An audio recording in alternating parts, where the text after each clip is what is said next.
Real cheating stories. Unveil the truth. Don't miss out. Subscribe to Cheating Stories. My high school sweetheart wife cheated on me for years with multiple men. Hi all, I'm new here and to Reddit in general, but found this sub after I started dating my current wife, a Redditor. And it's been eye-opening to read what everyone's gone through. I decided to share my story of my ex-wife Elle as a kind of airing out of the whole thing, to help myself order my thoughts on everything. I'm also hoping to help out anyone on here who's currently in a relationship with a wayward spouse and isn't sure what to do. Maybe this will help push you to get out of a toxic spot and take what you deserve from life. I grew up on a 26-acre horse farm out in rural Ohio. Growing up, I was a loner and preferred reading books to talking to people. Only ever had a few girlfriends, if middle school even counts, and didn't really put the effort in to actually have a relationship with much of anyone besides a few close friends. My parents had gotten divorced when I was young. I lived with my mom and saw Dad every other weekend. This did have an effect on me growing up, mainly that I had a hard time knowing what a healthy relationship looks like and didn't really have time with Dad to have a healthy male role model. Mom had a series of boyfriends, some of which were physically abusive to my brother and I. I remember getting backhanded across a room at 10 by one of them, or belted anytime anything at all was out of order. Another one used glue traps for the mice in the garage and made us watch when he cut them off the traps, which he'd do by cutting all their legs off before throwing the still-living, legless mouse in the trash can. Real Jim, that one. I learned very quickly to just keep my mouth shut and act generally pleasant, because anything else might get me punished, usually hit. This also made me develop an unhealthy attitude of just grin and bear it, don't have issues, and if people were bad to me, I'd just take it. Whenever I could, I would recess into myself and my books. I was a voracious reader, had over 1,000 books on 5 double-stacked bookshelves in my bedroom. I'd hide in there in the winter once all the chores were done. Anytime the weather was good enough, I'd be outside, reading in the forest, out in the hayfield, and spent a lot of time over in the old cemetery across our field. It was beautiful, but looking back, probably not the most healthy lifestyle. Sorry for the backdrop dump, but through some therapy, I've come to realize that my upbringing put me in a vulnerable spot for staying with an abusive partner. My hang-ups and coping mechanisms just led me to tolerate a lot of intolerable behavior from people. Elle and I met when we were in our mid-teens at a church lock, in that neither one of us wanted to be at of all things, and hit it off right off the bat. She was one of those mid-zeros quirky girls, writing weird poetry, yelling spork, all the standard stuff at the time, and decently attractive with curly hair. She came up and challenged me to an air hockey game, and you know how the rest of that story goes. We dated pretty much exclusively for the next 7 years. Finished high school together, went to the same college, even got the same scholarship to attend the same local state college. We had our ups and downs, but I put that down just how relationships must be.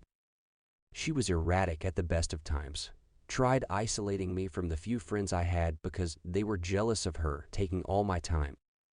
She'd cry over the smallest stuff, hit me when she was mad over things I had nothing to do with, and just generally pester me to shower her with love.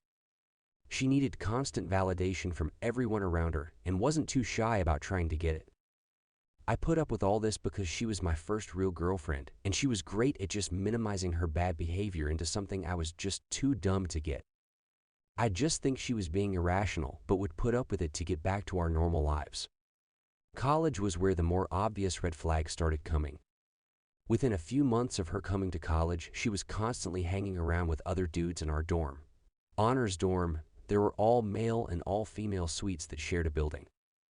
I would ask if we were still good and get positive answers, but then find her sitting on some guy's lap in his room later that same night. Multiple times I caught her making out with randoms and just generally behaving inappropriately with guys. After I told her everything I'd seen and threatened to break up with her if she didn't tell me the truth, it came out that she'd given one other guy oral, which she described in excruciating detail. She said she was obsessed with him because, no lie, he looked like the guy from Napoleon Dynamite and is just really hot. Yes, should have ended everything we had right there for that comment alone, but we'd been together for nearly 5 years at that point, so I thought we could fix things and reconcile. I confronted the guy, she cut off contact, and things got better for a bit.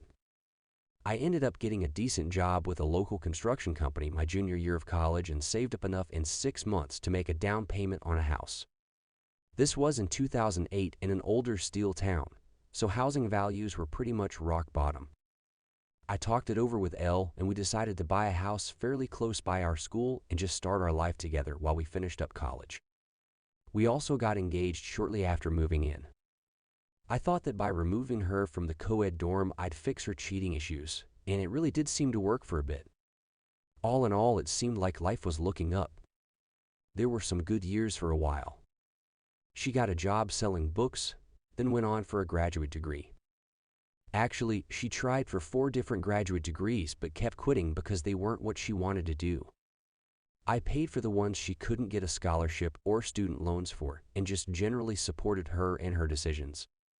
We got a dog and some cats. I kept working at that same construction job for a boss I hated, but it paid the bills.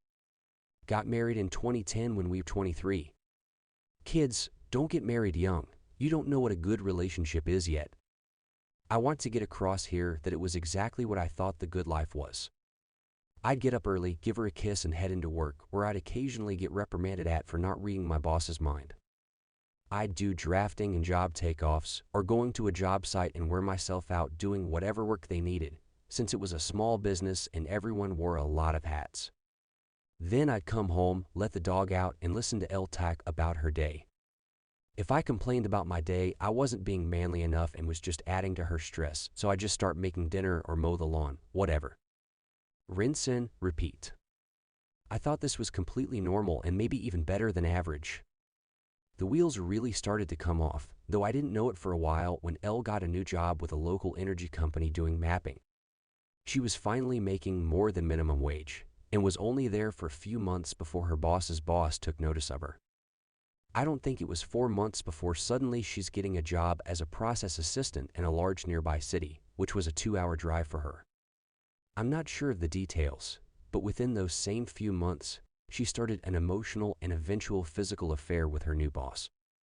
Still don't know what to think of this, since the guy was 30 years older than her, was recently separated from his wife, and was literally living in his mom's basement.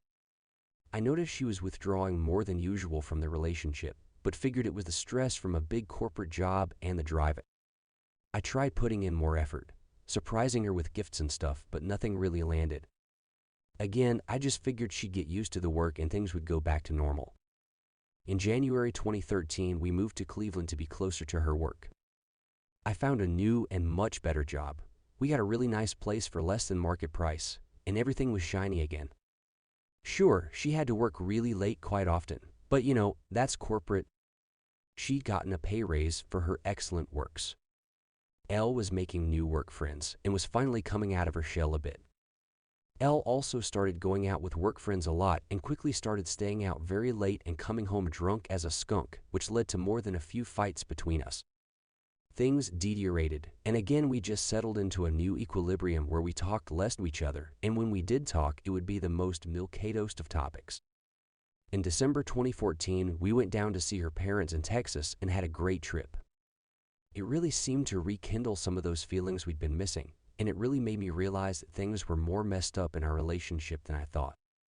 When we got back, I had a real moment with Elle, where I told her that I really had a great time and want to keep being as invested in each other as we were on the trip.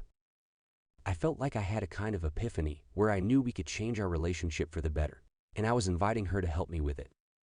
She screamed, straight up, looked at me with panicked eyes, stuttered, screamed, and ran away down to the basement. I followed, trying to figure out just what I had said that would have led to that reaction, which led to her accusing me of cornering her in the basement. I backed off and she, through tears, tells me that she doesn't deserve love. I'm trying to ask her what this is about, get nothing from her, and we finally just go into separate rooms to calm down. The next day, I tried to bring it up and she told me in no uncertain terms that none of that happened, and if I bring it up again, she's leaving. Straight up denied that she freaked out, that we had even seen each other the day before. I, pebbulously, got really suspicious that something was up after that point, but I didn't really think it was cheating. more just that she was being insecure. She'd always been very insecure in general, just never to a level that made her freak out like that. After that episode, I decided that my teenage self was correct, that having a roommate who was occasionally funny and sometimes slept with me was about as good a relationship as I would ever get. I had a prejudice against divorce after seeing how my mom's life had turned out afterward, so I decided I'd just make this work however I could. The staying out, drinking, and random outbursts kept going on her end, and I decided to just never bring up my feelings unless she asked directly. Meanwhile, I decided to work on myself first to be a better, more interesting partner. I started building up my home gym, working out, got into backpacking and woodworking, things that I always kind of liked but never had time for. Elle had complained that I had no hobbies and wasn't interesting enough for her around this time, so I took her at her word that this would help more than actually talking about our issue. This is one of the few good things that came out of the relationship, as I'm still pretty physically fit and look much better than ever before in my life. Plus, my woodworking and turning have turned into a lot of useful life skills. Day was in April of 2015. She came home for a night out with friends, insanely drunk. I'm still not sure how she made it home. She threw up multiple times while I held her hair, then passed out on the floor by the toilet. She was so drunk she would breathe in these odd gasps, and I thought she was just going to stop breathing at one point. I thought about calling an ambulance, but just decided to wait it out a bit. She had her phone beside her on the floor and it kept getting texts, which I ignored for a while. Finally, thought it was probably someone checking to see if she got home okay, so I decided to open it with her thumbprint and respond. The texts are all from her boss, and the last one was something along the lines of, "You only went home because you're mad. I made you stop. We can't do it in the office anymore. F will catch us." I immediately understand what is happening and feel like the stupidest dude ever that I didn't put it together at any point in the last 2-3 years. I still feel dumb about it. We were young, but that's no excuse to be so naive and checked out about your marriage. I had always just assumed we had grown distant, but I had never once thought of cheating on her and just assumed she felt the same way. I start going through all her texts with him and see that this has been going on for a while, though it's unclear when it went from being an IA instead of a good working relationship, and then again on when the physical stuff started. I did find a message from earlier that same night, between pics down her shirt from the bar where they were at, where they were talking about the next time they'd meet up just a week or so away. I decided that if I tell her anything at this point, she's going to flip it around into me, snooping and misreading, or misremembering what I read since I have a terrible memory, guessing now that was just her gaslighting me to cover up her own indiscretions. Instead of confronting her, I go out and buy a voice recorder and spend a few days placing it in her car before work to find a good hidden spot and test how long it can record for. I also scope out where they're planning on meeting up so I can find it day off. The day before the meetup, she had told me she needed to go to a separate nearby town for work and that she'd be late coming home. I tell her it's fine and take your time coming home. Inside, I was all nerves, but apparently held it together enough to keep her from being suspicious. The hours pass, then around 6 p.m. I head out and drive to a spot near the bar they're meeting at, and wham, there they are, both in her car, pawing each other and making out. I just drove away, went home, had some shots, and cried. She came home later that night, and I didn't say anything about it, just made us some dinner. She was all bubbly about how well her meeting had gone, thanked me for being understanding. After she went to bed, I went out and got the voice recorder and listened through it and heard her begging to go back to their office to do the deed, amongst other things. I couldn't even figure out how to react. She was never like this at home and sounded nearly deranged in how much she wanted to be with him. I listened through this all, go in and wake her up and tell her we need to talk. I ask if she's cheating, she denies. I ask her about the name of the bar she was at. She denies even knowing what it is. I tell her I was there earlier today and saw some interesting things. She immediately asked if I followed her. How could I? And is there a tracker in my car? You have to tell me. I'm gonna have a panic attack. You can't just track me. Again, insane. I tell her I read her texts from a few weeks ago and went to the bar where she said she was meeting S, her boss. This turns into opening her phone to show me no such texts exist anymore, which I think she thought would negate the fact I went there and saw them. So crazy thinking about it. Finally, she says that yes, she's been seeing S They've been together a few times, and finally, if I make her stop seeing him, she won't love me anymore. Somehow, this works on me. I had no self-confidence, didn't like divorce as an institution, and figured being with someone to split the bills was better than being alone. And for a few months, that was it. She'd have meetups with him. I would try to talk her out of it. There were crazy moments. S had other girlfriends and L knew about them and got jealous of them. One time she came home sobbing, and I hugged her while she told me that she thought S was breaking up with her for someone else. I just went still inside. I don't think I felt anything other than a kind of ironic humor in it, like an eye-rolling feeling. Still don't know why I stuck around after that. And of course, they kept seeing each other. Around this point, she also started having ones with random other guys. I found out about a few of them over the years and suspect a few more. Finally, I drove myself into having a panic disorder and decided enough was enough. I gave her the voice recorder and demanded she break it off with S and record herself while she's telling him, or I'm out. She cries, but finally relents. The next day, she does what I asked.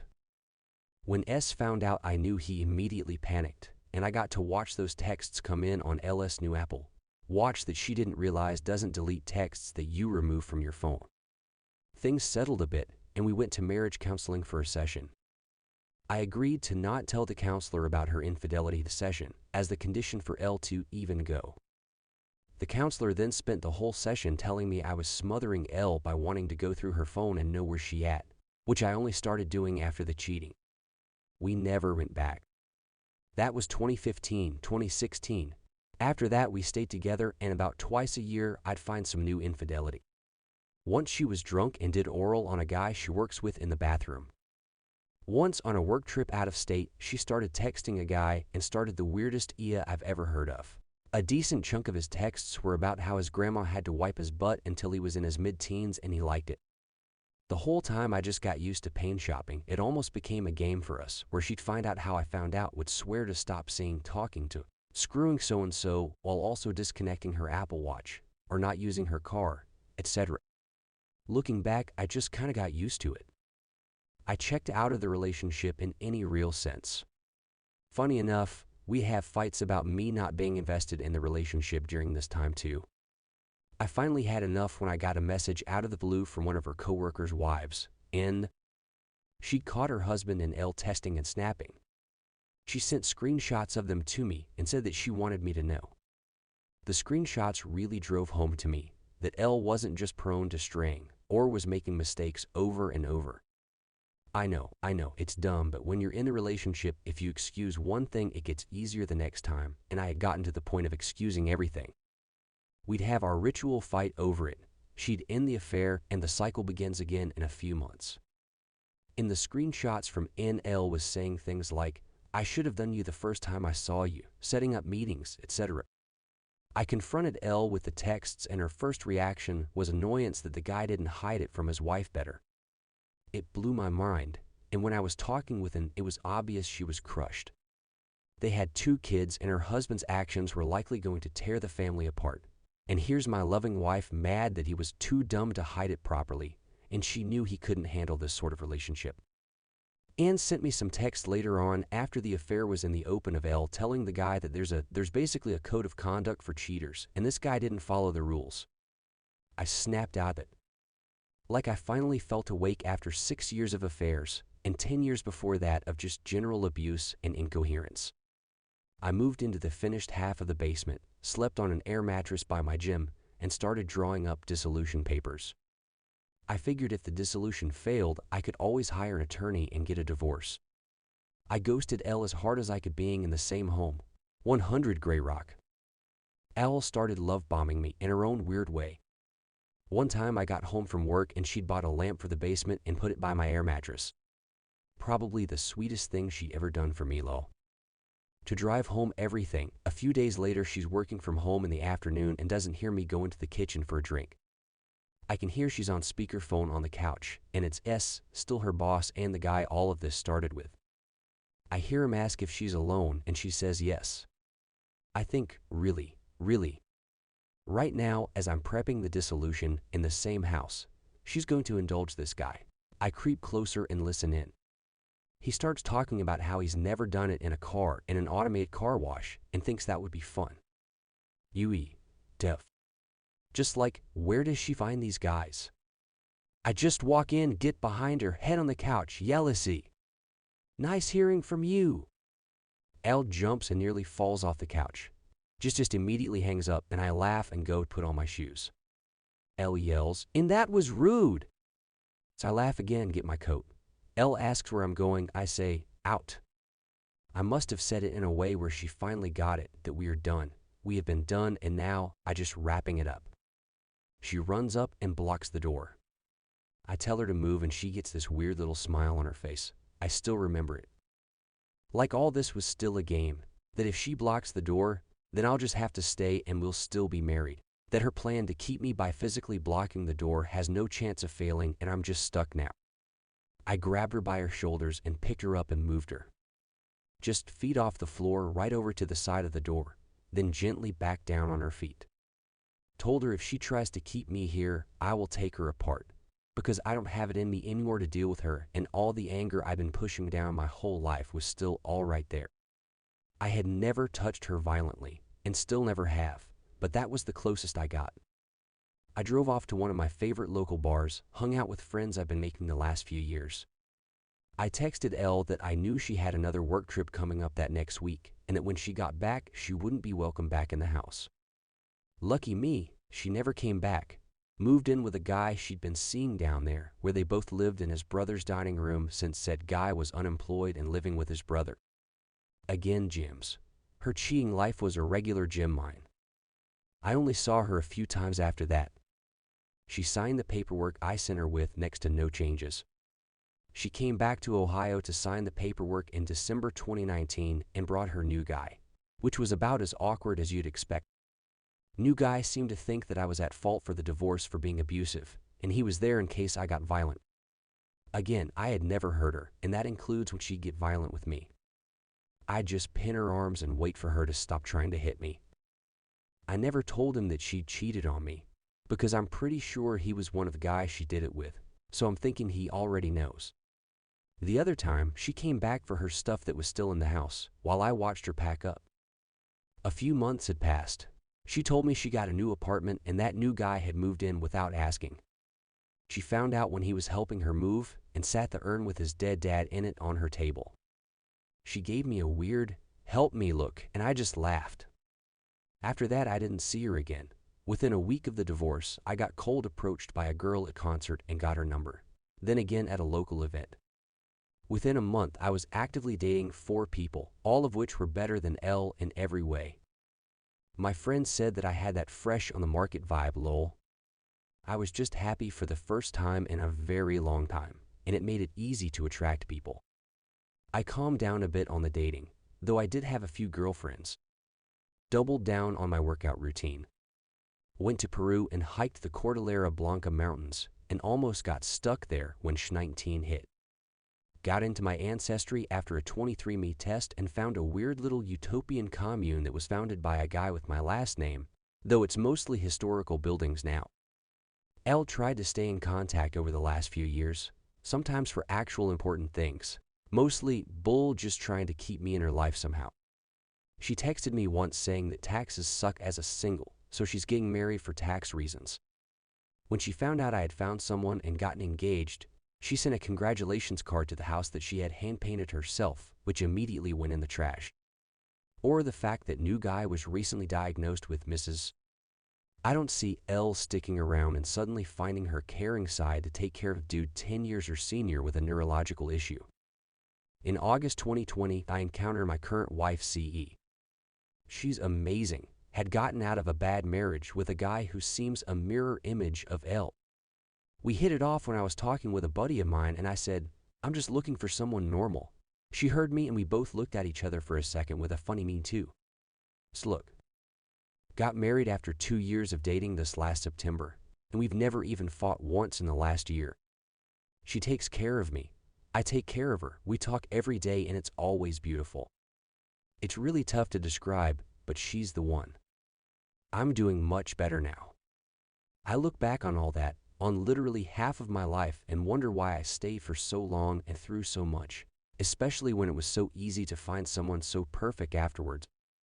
If any of you made it this far and are currently in a bad relationship and wondering what to do, I get it. I think most of us get it. You put up with stuff that you think you never would. You think that this person you've put so much effort into can't be doing this on purpose. You'll excuse next to anything. You actively make yourself into a doormat. It's not worth it. Just get out, because whatever led to cheating once, it'll happen again and again after that. Cheaters will tell themselves whatever they need to not feel bad about themselves and their actions. They will always justify it to themselves and to you, and you'll always wonder what they're doing when they're not with you. You deserve better. So leave, cut losses, do whatever you need to.